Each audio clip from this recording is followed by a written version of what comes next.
cette attention portée à l'islam, par exemple, a été sans commune mesure avec celle portée en France. En France, l'attention a été portée par des gens qui vivaient en Afrique du Nord ou dans les pays islamiques. Mais là, ça a été à l'intérieur même du pays. Celui qui a écrit sur le prophète n'est jamais allé dans un pays musulman. Est-ce que vous voyez, je crois que c'est Zoderbaum, non, comme cela.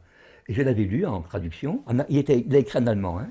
Et vous avez également, disons, comment vous dire, la plupart des écrits, je le disais dans une conférence l'autre jour à la Main d'Or, la plupart des écrits sur le Coran, l'idée qu'il y a un Coran originel par exemple, ça a été fait à Strasbourg, ça a été fait dans les années 1870, 90, 1900. C'était fait par les Alsaciens allemands de Strasbourg, Nöldeke, etc. Vous avez Brockelmann, bon, noms qui sont connus dans un milieu extrêmement fermé. On pourrait très bien les traduire, hein. On ne le fait pas. On ne le fait pas parce que bon, c'est mal porté. Quoi, ce sont des gens qui ont traduit le Coran. Oui, ce sont des gens qui l'ont commenté, et par exemple même qui ont fait, c'était Preissel, je crois, Preissel, qui a, je traduis de lui, pas je traduis de son allemand quelque chose sur le philosophe Ghazali, iranien. Et ce sont les Allemands qui ont eu les premiers l'idée de faire une collection de tous les manuscrits du Coran, voyez-vous, et de découvrir ainsi, disons souvent, l'origine des textes. Souvent, c'est les palimpsestes, vous voyez, qui étaient eux-mêmes recopiés à l'intérieur, et dans un bon esprit. Parce qu'aujourd'hui, on vous en parle dans la télévision dans un mauvais esprit, en disant que tout ceci est une falsification, etc. En réalité, on pense que le Coran a été écrit, a été d'abord rédigé, mettons, avant que ce soit dans l'arabe que nous connaissons, d'abord en syriaque, voyez-vous. Oui. Vous connaissez le syriaque, oui, qui est la première. Oui, et d'ailleurs, alors évidemment, où est le syriaque? Ben, le mot le dit, vous voyez. Ben, oui, il est chez Bachar el-Assad, si vous voulez. Bon, vous voyez, encore un truc, on va avoir Daesh sur le dos, vous voyez. Et ainsi de suite. C'est-à-dire que cette attention, c'est une attention continue et profonde, vous voyez, portée non pas par des gens devenus musulmans, hein. C'est des gens qui sont chrétiens, des gens qui étaient protestants, mais qui, quand ils se livraient à une analyse, voyez-vous, savaient demeurer objectifs parce qu'ils voient tout comme un mystère. Est-ce que vous voyez? Vous êtes objectif si vous savez, non, si vous dites non pas ça je le sais, et je vais voir si c'est conforme à mes idées, mais voilà, de dire, c'est ce que dit Kant d'ailleurs, il y a quelque chose qui apparaît, et derrière il y a un mystère. Et un mystère qui le soutient, si je puis dire. On ne peut qu'approcher du mystère, voyez-vous? Alors évidemment, dans la théorie allemande, dans la théorie d'Heidegger, des mystiques, quand vous approchez le plus du mystère, c'est à la mort, évidemment. Voyez, c'est pour ça d'ailleurs que le héros meurt. On revient toujours à l'idée d'Héraclès, c'est-à-dire pour que le héros accède auprès des dieux, aille au banquet des dieux, voyez-vous ce que je veux dire, il faut qu'il abandonne la condition humaine, voyez-vous, et le goût de la condition humaine. Voyez-vous, le goût de la condition humaine. Voyez-vous, non pas son devoir, mais le goût de la condition. Et vous avez, disons, cet exemple du sacrifice, d'un dieu qui sacrifie, voyez-vous. Alors vous avez évidemment dans la musique de Wagner, vous avez au contraire la déesse, la fille de Wotan, Brunhild, qui veut devenir une femme, voyez-vous, pour être à côté de Siegfried. Mais vous avez, disons, le dieu, les figures divines sont toujours en oscillation entre l'apparence humaine, voyez-vous, et le mystère divin. Voyez-vous, vous voyez le mot en oscillation, en passage perpétuel. Alors quel était l'art le plus important développé justement pour exprimer ceci, c'est Chopin, c'est la musique bien sûr. Et la musique, non pas une musique précise, mais une musique, disons, évocatrice, et qui mêle, si je puis dire, dans le Wagner c'est beaucoup, qui mêle, disons, l'éclat au silence. Ça veut dire que ces mythes... Donc le mythe est une sorte d'enveloppe. Voilà, mais cette enveloppe qui va être, sans doute, à l'arrivée du christianisme, oui. On va chercher à effacer ça, on va chercher à... Oui, alors, oui, seulement, l'arrivée du christianisme est assez, disons, si on suit la chronologie officielle, hein, voilà. Parce que si on suit la chronologie de Fomenko, évidemment, on le voit différemment. Mais disons, bon, je ne veux pas avoir, moi, je veux bien. Avoir Poutine avec moi, seulement. Mais oui, parce que quand même, la puissance du christianisme en Russie est sans commune mesure avec celle de la puissance du christianisme de l'Est. Oui. Est bien supérieure à celle de l'Ouest. Et le christianisme nordique, celui... Alors, le christianisme nordique a été une réaction, justement, à la superficialité du catholicisme. Voyez-vous, c'est ça. C'est-à-dire que c'était le souci de la profondeur. Alors que nous, on voit le protestantisme à travers des façades américaines, voyez-vous, qui n'ont rien de commun, parce qu'ils ne sont pas plus protestants que vous et moi. C'est-à-dire, vous pouvez être protestant. Mais non, c'est Goldman Sachs, ne dites pas la Goldman Sachs, c'est protestant, non? Ben non, mais Mais disons qu'il y a quand même, il y a quand même, il y a quand même, il y a quand même derrière, il y a quand même dans la Constitution des États-Unis, Oui. voyez-vous, je vous signale que les États-Unis, quand ils sont constitués, ils ont voté pour savoir quelle langue ils parleraient. Hein. Oui. Et il y avait l'allemand l'a emporté. Vous savez que l'allemand l'a emporté, hein, Oui, oui, oui. de quelques voix. Et d'ailleurs, il n'y a pas de langue officielle dans la Constitution. Il n'y en a pas, il y en a ça. pas, Ouais. à cause de ça. Parce qu'il y avait plus Oui, d'Allemands. il y avait plus d'Allemands. Alors les Allemands étaient des gens du Hanovre, etc., des gens qui étaient achetés par, souvent, que les Anglais avaient achetés, vous voyez, souvent, dans leur armée, qui restaient là-bas. Et celui qui s'occupait d'acheter les soldats, vous savez, c'est Rothschild. Vous savez. Rothschild a fait sa fortune en achetant les zones du Hanovre, parce qu'on considérait que les Hanovriens étaient grands, etc., enfin bon, étaient de splendides gaillards. Et disons que cette, comment dirais-je, ce sérieux, c'est-à-dire, c'est comment vous dire, le sérieux de cet esprit nordique, quand il a accueilli le christianisme, disons qu'il l'a accueilli dans le sens d'un mystère, et non pas dans le sens de manifestations, comment vous dire, aisées. C'est-à-dire que les processions, par exemple, tout ce qui concerne les processions, les reliques, voyez-vous, est beaucoup plus du sud que du nord. Ouais, voyez. Je ne dis pas que les reliques n'aient pas leur sens, mais je vais vous donner un exemple suédois. J'étais avec Rami un jour dans la rue et je vois une église, bon, ça jusque-là, et il me dit, ça c'est une église catholique. Et elle est catholique, puisque je voyais des gens qui étaient des catholiques, mais traditionnels, ça se voyait. C'est-à-dire qui étaient comme moi dans mon enfance, quoi, avec Ah, il dit, oui, ça c'est, c'est protestant, il me dit. C'est l'église elle est à la fois évangélique, et il y a tantôt les catholiques, disons, peuvent venir. Ils partagent. Ils partagent. Ici, vous ne le voyez pas. Non, oui, mais je vais donner un exemple. Bon, l'exemple, le père d'une de mes amies alsaciennes, qui est défunt, qui était un bon anthroposophe, le père Meyer de Münster. Il m'avait invité chez lui, et sur la place principale du village alsacien, je voyais l'église catholique, le temple protestant, voyez-vous, au milieu le café. Bon, ça, à Toulouse, c'est pas possible. Hein. À Toulouse, c'est pas possible. Enfin, à Toulouse, à Marseille, c'est pas possible. Voyez. Alors, il y a eu au contraire, disons, le catholicisme a subsisté en Allemagne, voyez-vous, je ne dis pas à travers le protestantisme, mais dans une sorte de conjonction avec lui. La preuve, c'est que l'empereur, l'empereur d'Allemagne, a demandé, c'est Charles Quint qui l'a demandé ceci, 20 ans, imaginez, écoutez, 20 ans d'arrêt des disputes. Et ils ont arrêté pendant 20 ans de se disputer. Vous voyez où un chef d'État français dit pendant 20 ans on ne discute pas, et on continue de travailler, bien sûr, vous voyez. Et ça a été très fort. C'est-à-dire qu'il y a l'idée d'une nordique que ce que nous faisons, que seul le devoir, si je puis dire, est intéressant. Mais seul, disons, le devoir, c'est dans la conscience. Et la conscience, on ne la montre pas en public, vous voyez où je veux dire. On ne la montre qu'à l'invisible, si vous voulez. Vous voyez, ça c'est très important. Si vous voulez connaître véritablement le tempérament nordique, c'est par la patience, voyez-vous.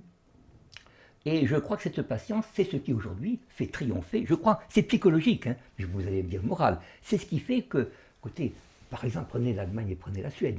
Et puis la Norvège qui est classée dans son IDH numéro 1. Oui, oui. Alors vous savez, imaginez. L'indice de développement humain. Il faut savoir, je dis à nos amis, que la Norvège a été séparée de la Suède, vous savez, par une pression anglaise. Parce qu'ils prévoyaient la guerre contre l'Allemagne, ils ne voulaient pas que, disons, ils voulaient, disons, avoir des possibilités de mettre la flotte dans un pays ami. Donc c'est pour ça qu'ils ont fait la Norvège. La Norvège, normalement, c'est exactement le même pays. À mon avis, je vais même beaucoup plus loin, même le Danemark appartient au même ensemble. En fait, c'est ce même ensemble, oui, c'est ce même ensemble. Donc, qu'on appelle la Scandinavie. Qu'on appelle la Scandinavie, vous voyez. Suède, Norvège, Danemark. Avec une émigration moment vers l'Islande, c'est ça? Alors, et l'Islande, moi j'avais une amie, une collègue, disons, qui était, quand j'étais au l'enseignement à distance, j'étais pendant 3 ans, 4 ans, qui était professeur d'allemand. Et elle me dit, je vais en Islande parce que là, il me dit, c'est très intéressant pour les racines germaniques. Oui, parce que l'Islande, ça a été, donc, il me semble, je me suis informé, c'est la partie d'Europe qui a été la plus christianisée la plus tard. La plus tardivement, et c'est là que vous avez... Je crois qu'ils sont christianisés à partir du XIIe siècle. Les Eddas, dont on parle beaucoup, EDA, comme, disons, là vous avez l'histoire de Freyja, etc., la généalogie des dieux, que vous trouvez également chez les Grecs anciens, la généalogie des dieux, voyez-vous. Mais ce ne sont pas dans les Grecs classiques, c'est les Grecs de l'Antiquité grecque.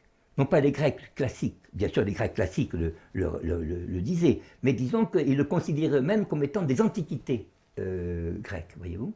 Des choses qui avaient disparu un peu. Donc c'était des choses que les Grecs pensaient déjà très loin pour eux. Déjà très loin pour eux, mais qui paradoxalement, par un détour, disons, de l'histoire, enfin, ou par une ruse de l'histoire, je ne sais pas quel mot employer, peut-être pas, mais disons, paradoxalement, si on peut dire, peut-être que c'est un peu exagéré de dire paradoxalement, s'est retrouvé dans l'idée nordique. Alors, bien sûr, c'était Snorri, je crois, Snorri Sturluson, je crois, qui a été un homme assez riche, un homme de bien, qui a traduit, disons, mais c'est celui qui a traduit, qui a édité les Eddas, était lui-même un chrétien. Vous voyez ce que je veux dire?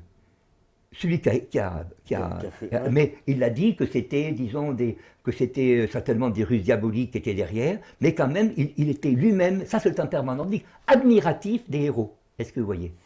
Voyez-vous? C'est cela. Je pense il a dit lui-même qu'il était sincèrement chrétien. Je ne crois pas que les gens à l'époque, ils préféraient ne rien dire plutôt que de jouer, comme ça, il n'y avait aucun intérêt. Mais disons que vous avez le livre de... Vous avez, d'ailleurs, qui c'est qui a fait l'art roman, qui a beaucoup inspiré l'art roman en Europe, disons, qui l'a nourri? Ce sont les moines, non pas islandais, mais irlandais. Le livre de Kels, l'autre jour je parlais à un de mes amis, le livre de Kels, K-E-2-L-S, vous voyez, qui est un livre d'enluminure du 9e siècle. Bon, les récentistes le mettent au 13e siècle maintenant, d'accord, et ils ont raison. Mais c'est fait par des moines irlandais, vous voyez, et ces moines irlandais ont christianisé l'Alsace et une partie de l'Allemagne. C'est-à-dire que, alors que la christianisation est venue très tard en Islande, en réalité, la christianisation au rebours d'une partie de l'Europe occidentale a été faite par des moines qui étaient de religion au départ, d'ordre de religion antérieure au christianisme, mais qui ont adopté le christianisme pour maintenir leur mystère. Parce qu'ils ne voyaient aucune contradiction entre les mystères du christianisme, ce que vous avez dans l'Apocalypse. Je ne sais pas, moi, vous avez l'idée, par exemple, que vous avez... écoutez, ce que dans le Coran on appelle les 7 cieux, voyez-vous, bon, vous pouvez les prendre pour 7 cieux, mais qui sont en réalité cette réalité, disons, à partir du physique. Vous avez le physique, vous avez différents corps où la matière devient de plus en plus subtile. Ben, il est certain qu'il y a une relation de l'homme à Dieu, sauf qu'il y a une subtilité, si je puis dire, voyez-vous, et que la matière la plus subtile, la plus éthérée, on apprenait dans le catéchisme, qu'est-ce que Dieu? C'est un pur esprit, qui ne peut ni nous tromper, ni se tromper. Ben, c'est un pur esprit, c'est-à-dire qu'un pur esprit, on le dit, bon, je ne prends pas l'exemple de l'alcool, mais je veux dire, le pur esprit, c'est justement ce qui est le plus éthéré, si vous voulez. Mais ce qui est le plus simple, le plus léger, doit être justement une séparation du lourd, si vous voulez. Vous ne pouvez pas comprendre le léger sans le lourd. Vous êtes bien d'accord? Enfin, je sais pas, ne me dites pas que c'est un mystère. Enfin, oui, c'est un mystère, mais un mystère palpable, voyez-vous. Et on a vu, disons, ce qui est paradoxal, c'est que ce christianisme a mis du temps, en effet, à parvenir en Allemagne. Alors, bien sûr, il y a des choses fausses. Par exemple, on prétend que Charlemagne, bon, j'admets qu'il y existait, ne me dites pas, bien que ce soit contesté, on prétend qu'il a massacré des Saxons. Ah oui, ça c'est un épisode très connu. C'est très connu, mais je peux vous dire, les Allemands que j'ai connus... Avec le Widukind. Widukind, le fils de chêne de Widukind. Le chef, voilà. Il y avait le chêne et puis le chef Widukind. Et lui-même, ce magnifique Widukind, oui. J'ai lu une dissertation latine de la Renaissance de Widukind, que j'avais pris chez Vrin, là, rue Saint-Jacques. Eh bien, il semble qu'il y ait beaucoup d'exagération dans le massacre des Saxons. Voilà, oui. Il fait, alors selon l'histoire officielle, mais il fait détruire l'arbre sacré. Oui, c'est ça, l'arbre Yggdrasil. L'arbre sacré des Saxons, mais cet arbre sacré, vous l'avez dans, c'est la représentation. Bon, écoutez, je vais vous dire après un bref silence. Vous savez que la plupart, que tous les êtres, les chênes, les arbres par exemple, que ce soit les peupliers, les cèdres, que vous voyez dans les cimetières souvent, voyez-vous, vous voyez les chênes sont liés, mettons, à des planètes. Bon, vous avez, c'est connu que le chêne c'est Jupiter. Bon, c'est connu.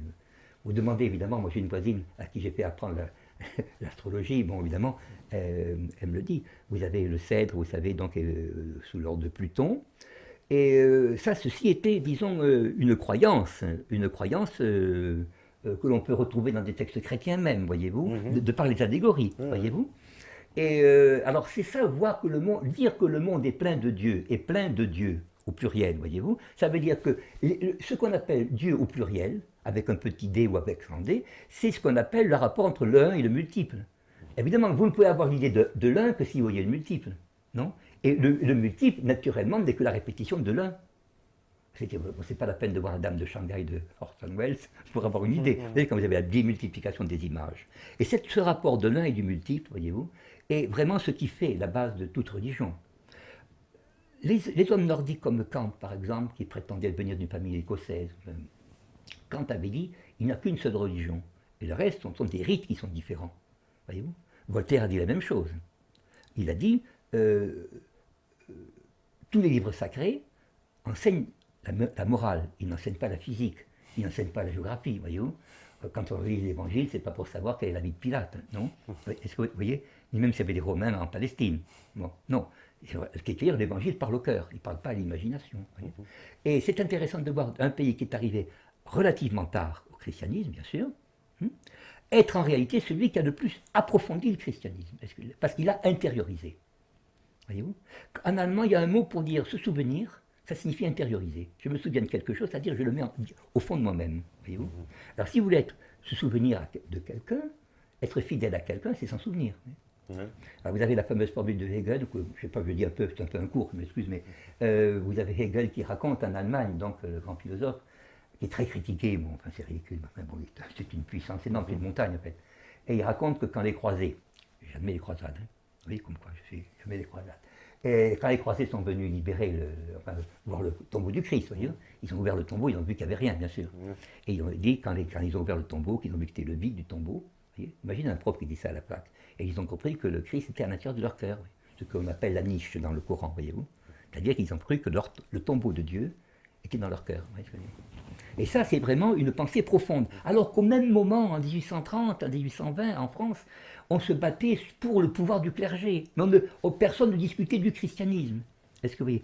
Comme mystère, voyez-vous. On en parlait comme d'une beauté, voyez-vous, comme d'un garant de l'ordre, voyez-vous. Bien sûr, vous aviez des régions mystiques. Comme la Bretagne et autres, par exemple. Mais vous aviez par exemple une mystique comme, comment s'appelle-t-elle, je ne me rappelle plus, celle que Brentano Clément Brentano disons, dont il a raconté la vie. Bon, elle avait, comment on appelle ça, des stigmates, tout cela. Bon, mais c'est vrai qu'il a écrit à sa façon. Mais le romantisme, par exemple, chez nous, le romantisme a été une révolte contre l'ordre, si vous voulez. Alors qu'en Allemagne, le romantisme a été en réalité ce qui a permis, paradoxalement, à la religion de subsister. Et qui fait que dans ce pays comme la Suède, par exemple, ou l'Allemagne, un peu l'Angleterre aussi d'ailleurs, en Belgique c'est assez différent entre les Wallons et les Flamands, je le reconnais, ou la Suisse, vous n'avez pas de distinction entre l'État et la religion. Vous savez qu'il n'y a pas de séparation. Il n'y a pas de séparation, oui. Séparation. Et pourquoi il n'y a pas de séparation? Parce que justement, la religion est vécue comme un mystère. Vous n'allez pas partager un mystère, si je puis dire, non? Vous n'allez pas dire là, le mystère s'arrête. Est-ce que vous voyez? C'est le respect du mystère, le respect de l'énergie propre. Oui, parce qu'en Allemagne, on sait très bien, en Autriche aussi. Oui. C'est dans la Constitution, il n'y a pas de séparation comme chez nous, une hystérie. Une hystérie. Ouais. Je me rappelle, j'étais près de Mannheim. Dans Mannheim, il y avait un noble, un aristocrate au XVIIIe siècle qui revenait de Turquie. Mais qu'est-ce qu'il a fait dans son village, dans sa petite ville? Il a construit 2 immenses mosquées, quoi. Mais il n'y a pas eu une protestation, quoi. Des mosquées turques, ou minarets turcs, vous voyez? C'est les minarets de Mannheim, je crois qu'ils sont 2, oui. Et le grand Frédéric II, Frédéric le Grand, disait qu'il aimerait avoir des immigrés, et y compris des musulmans. Il dit oui, très bien, ils viennent, nous leur bâtirons des mosquées. Vous allez me dire, bon, il n'était pas très croyant dans le christianisme. Oui, je sais bien. Mais quand il était dans une église, parce que vous savez que la moitié de la Prusse était catholique. La moitié de Berlin a été catholique, toujours. Je ne dis pas aujourd'hui, toujours. Quand il est rentré dans une église catholique, quand il avait conquis donc, sur les Autrichiens la partie qu'on appelle la Silésie, bon, il refusait d'être sur le trône, il voulait être parmi les fidèles. Oui, parce que l'Allemagne, en gros, on va dire, il y a moitié-moitié catholique protestant. Oui, c'est moitié-moitié. Avec une partie nord plus protestante, une partie sud plus catholique. Voilà, plus catholique. Mais n'oubliez pas que la partie sud, par exemple, il y a beaucoup de protestants dans la partie sud, et il y a également des catholiques dans la partie nord. Oui, voilà, ne croyez pas que ce soit véritablement... C'est pas marqué tous les catholiques. Non, c'est pas marqué, non. Mais on trouve des tendances, on va dire. Mais vous avez des tendances, et même, disons, des cohabitations. Oui. Par exemple, je regardais l'autre jour pour faire un travail, je regardais la vie vous connaissez Louis de Bavière, bon, vous avez Bien son sûr. père Louis Ier qui était bon, donc qui était l'amant de Maria Montez, tout ça, enfin, ça c'est un film américain qui a eu là-dessus. Eh bien, il avait épousé une protestante parce qu'il estimait que dans son pays, bon, il était catholique, mais qu'il fallait également que les protestants soient représentés. Avez-vous eu la même chose en France? Non. Non, il y a eu très Non, peu il y a eu très peu. Alors, de représentants. il y a eu très peu de protestants représentants. au niveau. Vous savez que j'ai dit l'autre jour que Bismarck, par exemple, avait demandé au pape, je crois que c'était de venir, quand Rome a été pris, donc, bon, par la maçonnerie, ça c'est connu, donc, quand le pape a été prisonnier, il a dit, si vous voulez, venez à Cologne. Voyez, bon, ça, c'est pas marqué dans les bouquins, c'est marqué dans... Enfin, c'est marqué... Bon, je l'ai appris chez les catholiques du Nord, Oui, si vous voulez, oui. voyez. Mais pourquoi ceci? Parce que justement, c'est le fond de l'esprit qu'on dirait nordique. Parce que le mot de nordique ne signifie pas, n'est pas simplement un attribut pour dire cet homme est du Nord, et non pas du Sud. Il a également été pris en adverbe. Vous avez une formule allemande qui dit nordisch gerichtete, c'est-à-dire orienté nordiquement. Voyez-vous? C'est-à-dire que s'inspirer d'un idéal nordique. Est-ce que vous voyez? C'est très important. C'est du domaine de l'idéal. Parce que ça, c'est quelque chose que, Oui. vu du côté français, on ne comprend pas trop, Non. parce qu'on l'interprète comme une espèce de, allez, j'ai presque envie de dire, une espèce de racialisme comme allemand. un racialisme allemand. Un espèce, Oui, voilà, oui, oui. Mais là, j'ai apporté, je ne sais pas, j'aurais aimé vous montrer, mais Eh ben, Mais on va pouvoir le montrer, puisqu'on va vais faire la vous- pause je vais dans vous- pas longtemps. Quand Oui. la régie elle sera prête, elle va me faire un signe, de toute façon. Mais en effet, quand vous voyez par exemple la histoire de Günther, bon, on peut dire oui, c'est lui qui était l'origine du racialisme en Allemagne. Mais j'ai amené un livre de lui sur l'idée nordique dans les pays d'Asie. C'est-à-dire qu'il voit le type nordique se répandre partout, c'est-à-dire dans le Caucase, chez les Os, on appelle les Ossètes, hein, chez les Os, en Iran. Il parle par exemple de telle population il va jusqu'en Chine. Je veux Les dire fameux que- Aryans, les fameux Aryans. Alors, à ce moment-là, il y a une grande différence entre les Aryans, vous savez ceci, et le type nordique. Ouais. Parce que, en effet, vous avez raison, parce que je pense que beaucoup de spectateurs, d'amis, donc, ont parlé. Le mot de Aryan est-ce qu'il est le même que celui de Iran? Oui et non. Moi, je prétends, mais vraiment assez modeste, hein, je ne suis pas un professeur là-dessus pour le dire. Je prétends quand même, honnêtement, que le mot de Iran est le mot allemand ancien allemand, hein, allemand archaïque, comme dit Leibniz. Hein. Ur-Han, c'est-à-dire, Han, ça veut dire l'ancêtre. Hein. Bon, oui, je dis ça pour nos amis catholiques. Pour-Han, ça veut dire Oui, l'ancêtre, par hein. exemple, Anne, c'est la mère de Marie. Hein. D'accord. Bon, et Marie-Anne, vous allez me dire, Marie-Anne, c'est la République. C'est vrai. Et Marie-Anne, vous avez des noms, c'est Marie-Anne, on dit que ça veut dire la grande ancêtre, qui était le nom de Freya. Freya, on l'appelait la grande ancêtre, voyez. Vous ne pouvez Donc croire... Marianne serait Friard. Oh là, Oui, vous ne c'est- pouvez croire en quelque chose que si vous y croyez déjà. C'est-à-dire, la croyance est innée dans l'homme, vous comprenez ce que je veux dire? Non? Ouais, Si vous avez une croyance imposée de l'extérieur, elle va s'imprégner en vous. Mais vous allez être abruti, si Ça je voudrait puis dire dire. qu'en fait, le catholicisme, Tu comprends? quand il arrive en fait dans Oui. ces pays-là, Oui. en fait, ils disent ah ben bien sûr, en fait c'est Mais Frida. en fait, oui, c'est une ça. autre, C'est une c'est autre la même version. histoire, mais avec d'autres Oui, voilà, noms, c'est ça. d'autres mains. Voilà. Mais Mais on comprend que c'est la même histoire. oui, en c'est fait. la même histoire. D'ailleurs, l'autre jour, je voyais par notre ami Mariès, par exemple, qui a fait un très bon travail. Je le félicite parce que vraiment, c'est un très bon travail. Je ne le dirai pas. Hein. Ça, c'est l'ancien prof qui parle. Hein. Vous voyez, je dis ça.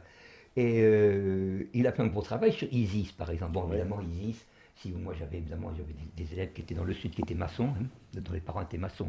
Alors, ils me disaient, M. Ortiguet, parlez-nous de l'Égypte, etc., etc. Bon, Isis, si vous voulez, la Vierge Noire, oui. Je suis dans un pays dans lequel, à Toulouse, il y avait des Vierges Noires. Oui, c'est vrai que Isis, c'est exactement ce qui a été repris. D'ailleurs, c'est même pas la peine de dire, de supposer. Tout le monde sait que, à l'endroit de Notre-Dame, vous aviez le culte d'Isis. Ça, c'est vrai. Vous aviez à Chartres, c'était le culte d'Isis. Voilà, toutes les Voyez-vous? Notre-Dame. Alors, c'est toute Notre-Dame. Notre-Dame, c'est elle. Mais comme il s'agit d'un personnage divin, est-ce que vous voyez? C'est un personnage qui, je sais pas, il ne change pas avec les élections, voyez-vous? C'est pas Valls qui remplace machin, non? Voyez-vous? Ça, c'est chez les hommes, voyez-vous? C'est un homme, Valls. C'est pas un dieu, voyez? Non? Parce qu'un dieu, vous savez qu'un dieu, c'est un homme qui est prêt au sacrifice. Oui. Eh oui, c'est pas un type qui dit je suis chez moi, vous voyez, je reste chez moi. Voyez. Oui, d'accord. C'est un homme qui s'expose. Il s'expose pour pouvoir maintenir sa divinité. C'est-à-dire, c'est l'idée antique, d'ailleurs, iranienne, c'est un feu continu. Ils n'adoraient pas le feu, ils vous adoraient l'allégorie du feu, voyez-vous, voyez. Le feu qui se nourrit de ce qu'il embrase, voyez. Alors, Voilà. on va faire une petite pause. Merci Patrick. Et C'est merci pas vraiment. terminé, c'est pas terminé. Hein. Alors, on reprend juste après, on fait une petite pause. Merci Patrick. Et puis, évidemment, restez connectés. La régie, elle est prête. Eh bien, c'est parfait. On fait la petite pause et on revient juste après. Voilà, donc de retour sur la libre antenne, toujours avec Pierre d'Ortiguet, toujours dans les mythes nordiques et scandinaves. Et Oui. vous étiez en train en plus de me faire le rapport avec, c'est vrai, en allemand. Avec Irminsul. Alors, on est en train de parler Oui, d'Irminsul, le parce fameux chêne que d'Irminsul, mais c'est en le réalité, Ronin qui Zul, fait c'est référence. Zoil, c'est la colonne.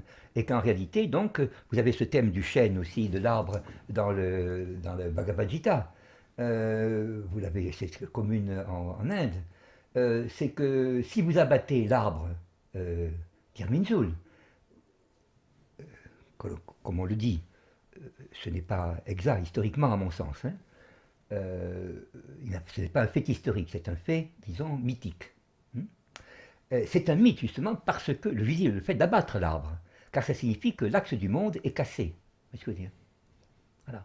Et l'axe du monde cassé, comment on doit Cet axe, comment je vais interpréter comment cette phrase? l'interpréter? C'est-à-dire que ce qu'on appelle l'ordre du monde est lui-même, disons, soumis à un ébranlement.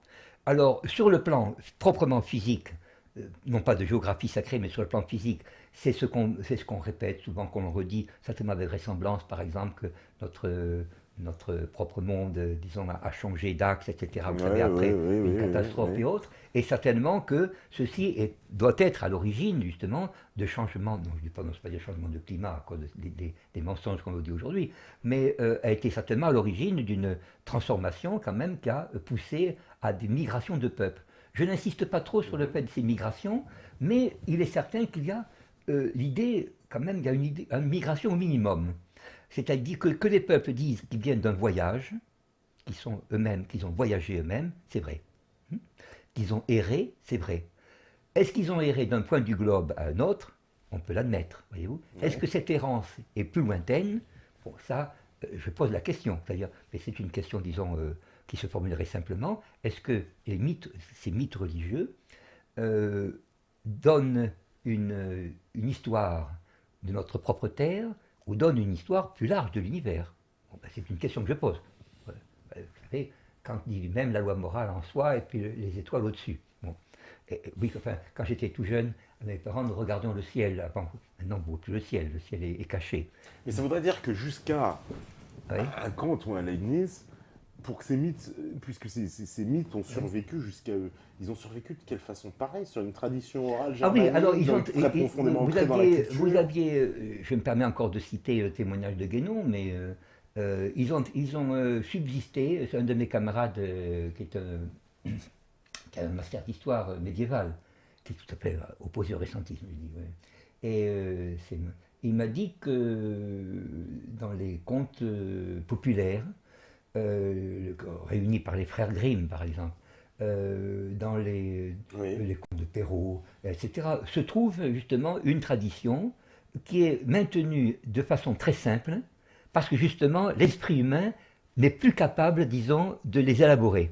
Je veux dire, de les travailler, car l'intelligence est tournée ou détournée vers des buts, disons, plus matériels, trop matériels, comme dirait Leibniz, trop bornés.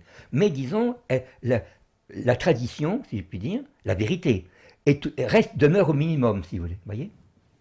Et elle est certainement que si vous regardez les contes, vous avez, bon, bien sûr, La Belle au bois dormant. Les fameux contes de Grimm. Les fameux contes de Grimm. Vous savez que Grimm avait parlé des Français. Ça me revient même pas, je pense vous en parler.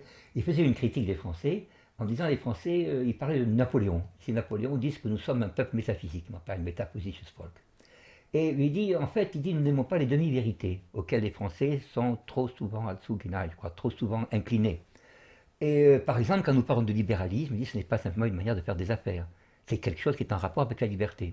Tout ça, c'est dans le texte qu'on appelle les écrits, on appelle ça des scriptums, disons, pas des écrits ajoutés au compte. Mais vous savez que tout leur travail a consisté à en recueillir des témoignages oraux de vieilles personnes. Il y en a une en tout cas qui figure dans les éditions des frères Grimm, c'est une vieille dame qui leur a donné la plupart des choses, mais ces personnes-là recevaient leur enseignement par la voie oralement, exactement comme les brahmanes aux Indes. Voyez-vous, brahman, vous savez qu'en latin, le B devient un F, le R devient un L, c'est le flamine, quoi. Voyez, le flamine, c'est le brahman.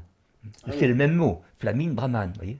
Bon, quand nous étions En Cagne, on le disait, maintenant on ne le dit plus, donc s'il y a quelqu'un qui peut saisir. Oui, parce qu'en fait, on parle des mêmes personnes. Écoutez, quand vous avez... Est-ce que les brahmanes, ce sont quoi, les êtres descendus du ciel, c'est ça? Oui, c'est une notion comme ça alors il y a cette notion que les brahmanes descendent du ciel. Alors vous pouvez descendre du ciel, c'est-à-dire ça peut être d'une région céleste ou d'une région qui soit divine, par exemple. Ça peut être aussi pris, alors ça c'est dans l'Allemagne que je connais bien, c'est pris à la lettre, ça fait rire bien sûr les Français, dire que nous descendons du ciel, bon très bien. Bon, je sais bien que, moi je ne crois pas qu'on soit allé sur la Lune, mais disons que j'admets qu'on descende du ciel, vous voyez. C'est plus facile de descendre que d'y monter. Mais vous avez un conte persan qui est cité par Kant. Hein, je ne sais pas où. C'est cité, je crois que c'est dans la considération sur l'optimisme, ça me revient maintenant. Vous avez un ange, et il cite un conte persan donc. Un ange qui dit à Adam et Ève, ouais, eh bien, maintenant que vous avez commis une faute, voyez, eh bien, il va falloir, disons, quitter le paradis. Et Adam et Ève disent, où allons-nous aller? Et vous avez les toilettes, la sentine de l'univers, vous voyez, c'est là-bas, c'est la terre. Donc, les Persans musulmans, hein, voyaient bien que Adam et Ève, quand ils avaient chuté, voyez-vous, c'est pas qu'ils avaient renversé quelque chose chez eux, mais ils avaient vraiment chuté au sens propre, c'est-à-dire avaient changé d'étage, si vous voulez, voyez. C'était passé du sixième au sous-sol. Et bien sûr, par exemple, certains qu'il y a, disons, ce qui empêche souvent, je ne dis pas l'élévation au mystère, mais la sensibilité de s'exercer, c'est qu'on croit trop à des faits qui ne sont pas des faits. On dit je ne crois pas en ceci, tout ce dont on parle n'existe pas. Il y en a qui disent qu'il n'y a pas d'autre monde, ou alors par exemple la voyance n'existe pas.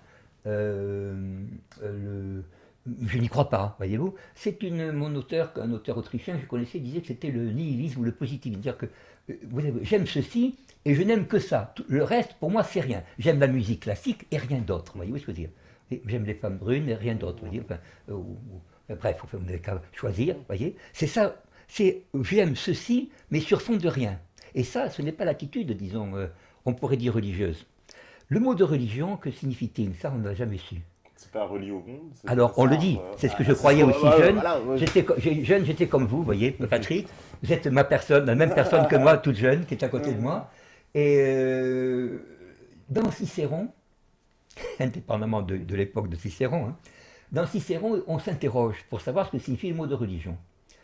Je crois que c'est dans l'article sur la divination, de la nature des dieux, dans de la nature des dieux. Il dit, on croit, nous, que c'est relié. En réalité, c'est reléguer, il dit. C'est-à-dire se commémorer. C'est répéter, et léguer, c'est réunir, comme par exemple, faites une collection, voyez-vous. C'est pour ça dire que les gens les plus religieux sont des gens qui sont les plus scrupuleux. Vous savez que quand on regardait, nous, notre dictionnaire, on avait un gros dictionnaire, le Gaffio, pauvre Gaffio qui est mort 2 mois avant l'édition de son dictionnaire, hein, en 1936. Il n'a connu ni le Front populaire, ni son dictionnaire, comme disent les profs. Parce que les profs très Action française, ça avait très... Ah oui, je veux dire, au lycée de préparation. Hein. J'avais des profs qui étaient royalistes, Action française. Lagarde et Michard étaient royalistes, Action française. Enfin, Lagarde et Michard. Oui, il est devenu inspecteur général. Vous voyez, vous, un type... Enfin, disons, je suis trop germanique pour être Action française, mais disons que je ne vois pas une Action française devenir inspecteur général. Voyez-vous.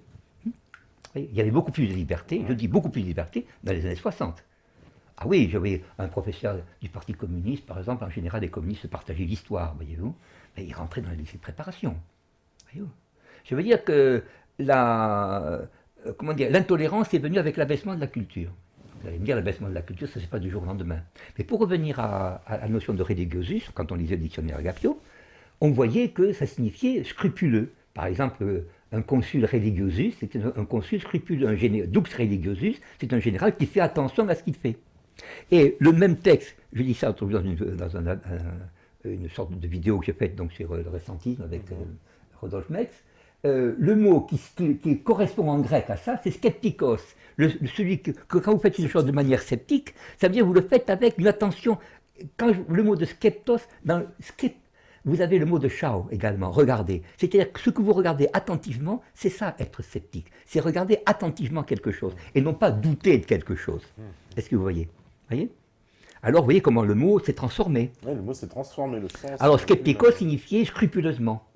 Et il dit, alors Cicéron dit, on ne sait pas quelle attitude employer. Enfin, il opte pour, bien sûr, relegere, mais Saint Augustin, je ne dis pas qu'on le père Ardouin qui est du XIIIe siècle, non, mais Saint Augustin, lui, est pour, celui qu'on appelle Saint Augustin, donc, est pour le terme de relier. Vous avez par exemple en arabe le mot de din, vous voyez. Oui, din, qui veut Bon, dire alors, religion. Hein. Religion, et bien sûr les germanistes, les germanophiles. Ouais, je suis germanophile, c'est vrai, je dois dire que je suis germanophile, c'est vrai. Eh bien, on a parlé de din tout à l'heure, non? Vous avez dit, quel est le grand dieu que vous connaissez dans... Odin. C'est Odin. Et ils prétendent que... On prétend, oui, je dis... Alors là, les musulmans, ils sautent sur leur chaise. Oui, là, ils sautent sur leur chaise. Odin, Odin. Mais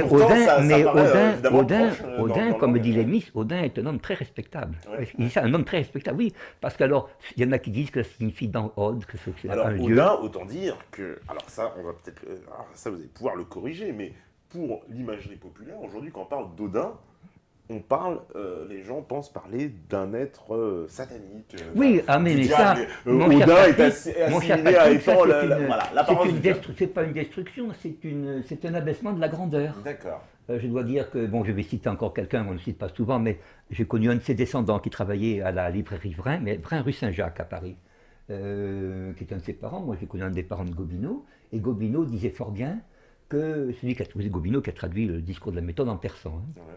Il y a un Israélien qui dit qu'il ne connaissait pas le persan, en fait il le connaissait, enfin pas lui, mais Gobineau. Et on manque comme on respire, c'est pas possible. Et il disait lui-même que, disons que l'homme avait tendance, l'homme moderne, avait tendance à diminuer la grandeur, voyez-vous. Alors quand on en fait un sauvage, quand on fait, je sais pas, on représentera Vénus comme une femme tout à fait, je sais pas, excitée, hystérique. Alors ça corrobore. Voyez-vous.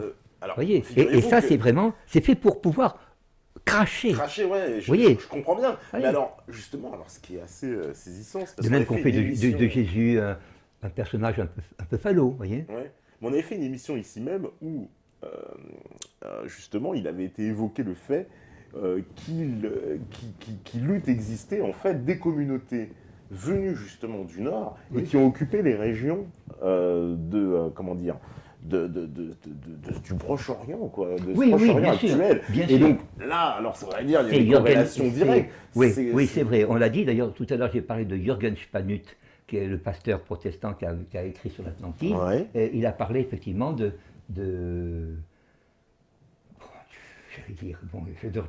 il a parlé effectivement de cette présence, disons. Voilà. Oui. Et on avait même donné, je ne l'ai plus en tête, mais l'origine même du mot de Liban comme étant Lebnon, comme étant d'origine nordique. Dans Liban, vous aviez le mot de Han qui signifiait les ancêtres. Enfin, tout ça, bon, c'est une idée. Et je me rappelle plus, je crois que c'est le corps des ancêtres, non, comme ça, le corps des ancêtres, oui, le corps des ancêtres, oui, comme le Leib en allemand qui signifie le corps, la chair. Hein. Ouais. Mais ceci, disons, c'est peut-être que j'ai dû être un étudiant assez distrait quand j'ai entendu ça. Mais vous avez quand même le mot de Syrie, par exemple, la Syrie, Suria.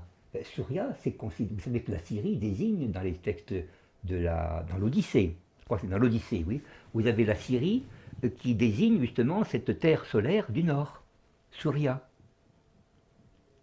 La Syrie du président Bachar, oui, nous sommes sur Terre, nous ne sommes pas chez Odin, on appelle l'Odin américain. Oui.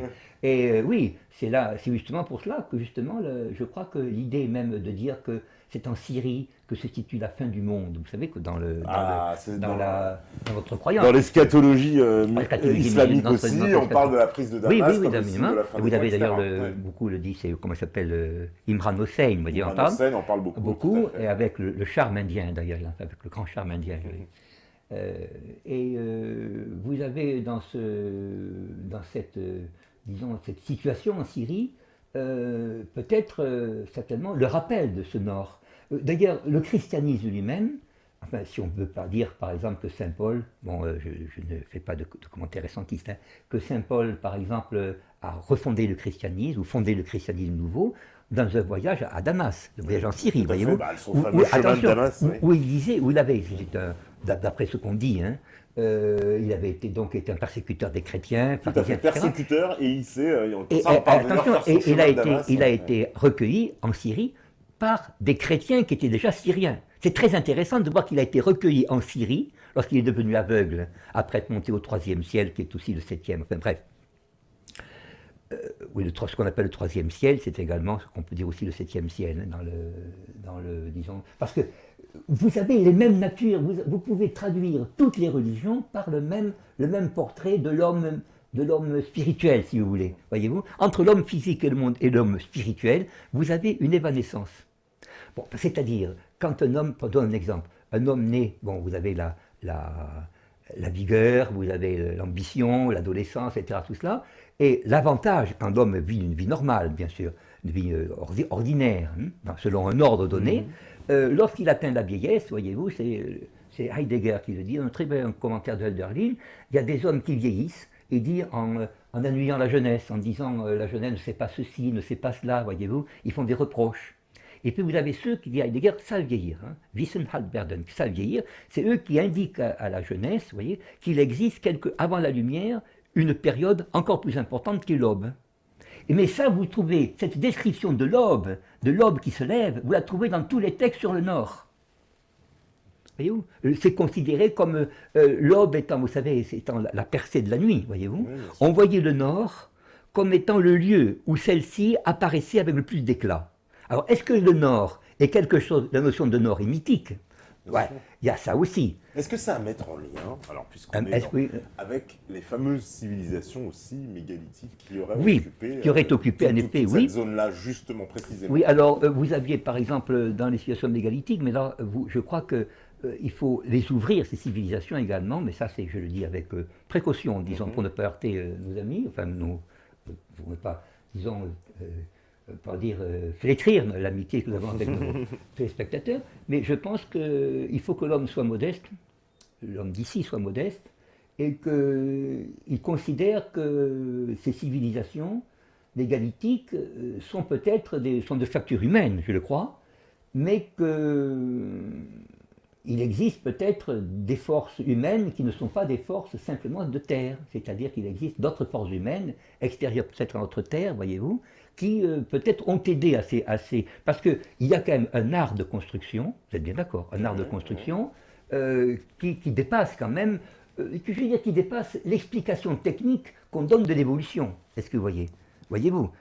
C'est-à-dire, on est obligé d'admettre qu'il y a, je crois d'ailleurs que ceux qui nous dirigent, pour eux, ce n'est pas une question de l'admettre, le savent, mais qu'on préfère, disons, nous abrutir par l'image, voyez-vous? Voyez, on nous parle de beaucoup de choses, que ce soit des extraterrestres, des héros de l'Antiquité, pour en fait nous en dégoûter. Est-ce que vous voyez? C'est-à-dire qu'on arrive à satiété, vous voyez, que ce soit superficiel, que ce soit uniquement du domaine de l'image. Je ne dis plus ne pas faire de l'imaginal. L'image, aujourd'hui, est passive, alors que normalement, l'imagination est active. Voyez-vous, vous ne faites pas de mathématiques sans imagination. Il faut bien trouver une solution, il faut bien combiner, si vous voulez. Or, l'homme moderne, aujourd'hui, par l'image, est rendu passif, et on lui fait prendre des hypothèses pour des réalités, des données. Voyez,